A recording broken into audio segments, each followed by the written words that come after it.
Alright, so today I wanted to take a few minutes to talk about things that you mishear, more specifically, words and phrases that you mishear. Mishearing is a common part of human communication, as humans are prone to making mistakes, and our ears are not 100% reliant. They do help us, communicate because we can hear what other people are saying. However, sometimes they do fail us and we hear things wrong. And that's what I want to talk about today. Of course, there are many number of examples of funny or frustrating misunderstandings that have come about from people hearing other people wrong. And that's mainly what I'm going to be talking about here today. I don't necessarily have any stories per se, but I just wanted to share some of my personal experiences with some phrases that I've heard wrong over the years.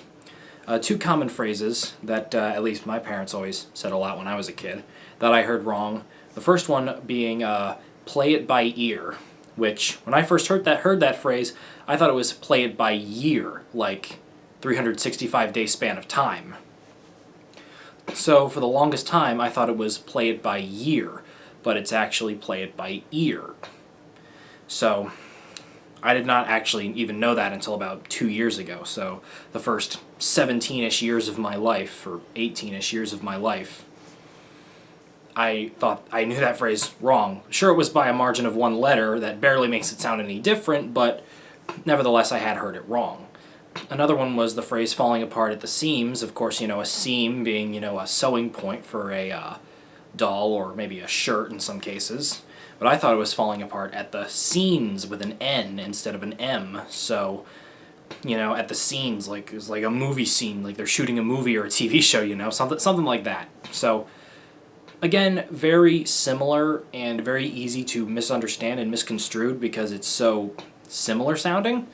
But when you really think about it, I mean, human idioms, or idioms in the English language are so weird, sometimes they don't even make sense anyways, but when you think about the actual phrase, it makes more sense than the phrase that you misconstrued it into. Like, at the seams makes sense because, the seams of a sewing line can easily come apart. At the seams, like, you're falling apart at the seams, like, what? I don't know. That doesn't really make a lot of sense, It makes more sense to come apart at the seams. So, moving on, now I wanted to talk about some things that I've misheard from TV shows. As I've talked about TV shows a lot in the past on this series, and they played a big role in my childhood and even in my life today, and I've heard a lot of things incorrectly, especially when I was a little kid. And I wanted to talk about some of them here. So, the first one, and this is one of the ones I can remember the earliest being, and I know that there's other people who have heard this wrong too, is one of the oldest SpongeBob episodes, Jellyfish Jam, where SpongeBob takes the jellyfish back to his house, and it has all these other jellyfish over and throws a huge party at his house.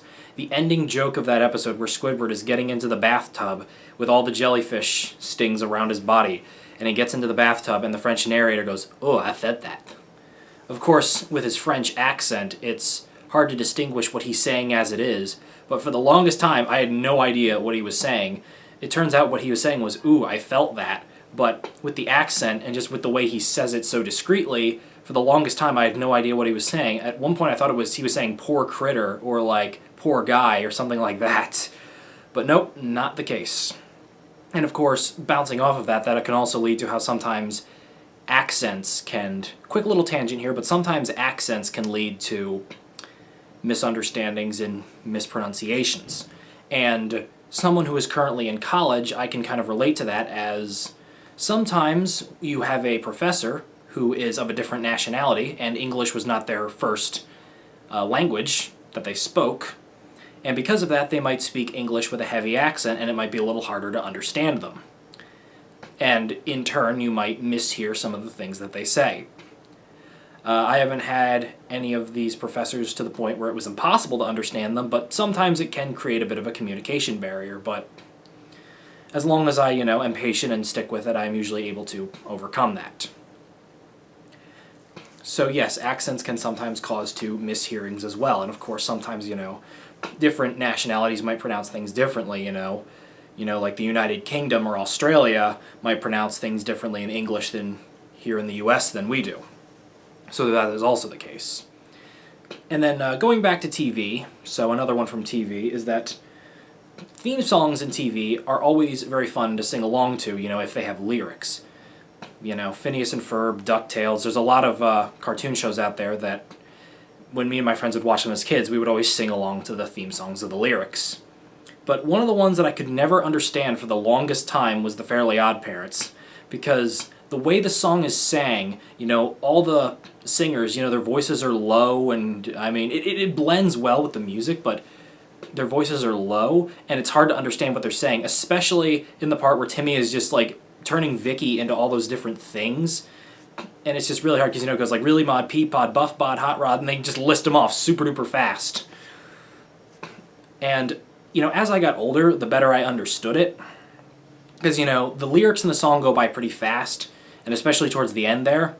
So it's just, hard to pick up on all the lyrics at the same time. Of course, eventually I did learn all the lyrics, and I even looked them up on the internet, and now I can sing along to that theme song if I so choose. I mean, I don't usually anymore, but maybe if I'm feeling vocal, I will. And one more I wanted to mention. I have a little sticky note over there of examples I wanted to bring up. One more I wanted to bring up, and this is probably one of the most famous mishears of all time, is the Let's A Go from Super Mario 64. I believe, as far as I know, tons of people have misheard this and thought it was something different than what it actually was. It's when you're selecting your star mission, and then when you select it, Mario goes, "Let's go!" Like, "Let's go!" He says it really weirdly. I mean, I believe Charles Martinet was the voice actor at the time. That might have been one of his first recordings for Mario. I don't exactly remember when he was brought on. That may have been him, or it may have been someone before him. I'm not entirely sure. However, the way he says it, you just do not hear "Let's A Go." Like, once you know what he's saying, you know what it is, but before it's pointed out to you, you have no idea. I've heard tons of people, both on YouTube and, people who I knew as kids who played both Super Mario 64. I mean, most of the people in my generation played the DS version, but I did know a few other kids like me who played the original version on the N64 as well. I know some people who thought he was saying "hot pickle," some people who thought he was saying, "not pickle." Just a bunch of different things. I always personally thought he was saying "the tickle." Like the word "the" and then the word "tickle."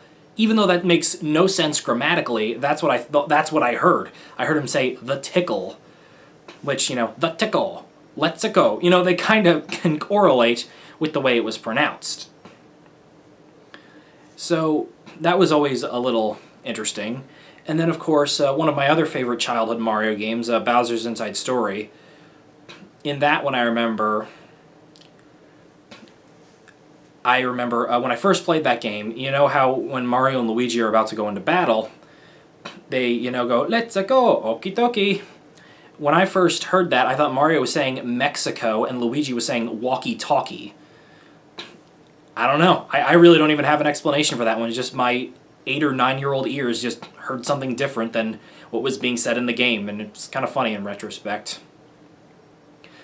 Italian, "let's a go," Mexico, pretty much rhyme, and then okie dokie, walkie-talkie, pretty similar as well. And then there was Bowser. Bowser is another one I misheard, because when he would go into battle, he would say "showtime," but of course with his deep voice, he'd go "showtime."